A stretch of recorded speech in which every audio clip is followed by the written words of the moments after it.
ডাক্তারছি আপনারে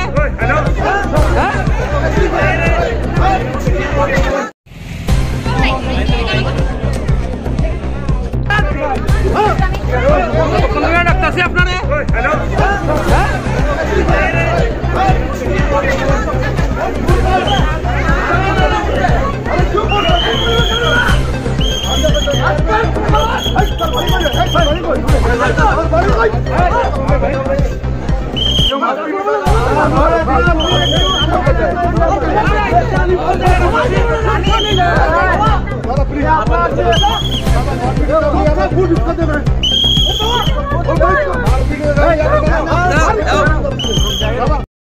কালকে assistant returning officer Dharmanagar উনি আমার কাছে একটা কমপ্লেন পাঠিয়েছেন।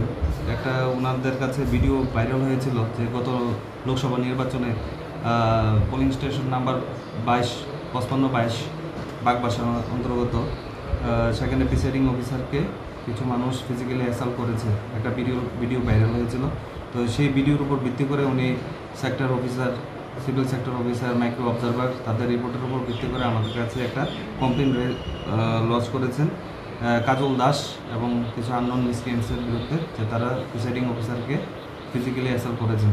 তো সেই কমপ্লেনের উপর ভিত্তি করে আমরা একটা স্পেসিফিক কেস রেজিস্টার করেছি, যার নাম্বার হচ্ছে 26/2024 কদমতলা পিএস কেস নাম্বার, এবং আন্ডার সেকশন হচ্ছে 353, 332, 131 রিপ্রেজেন্টেশন অফ পিউপাল অ্যাক্ট এবং 34 আইপিসিতে আমরা কেস রেজিস্টার করেছি।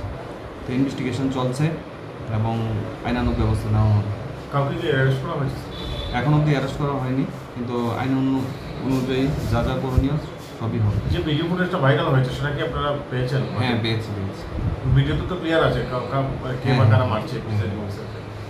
সেখানে কাজল দাস আছে এবং কিছু আননোন আছে, যারা ইনভেস্টিগেশন বেরিয়ে আসবে। বিধায়কের বিরুদ্ধে কি কোনো?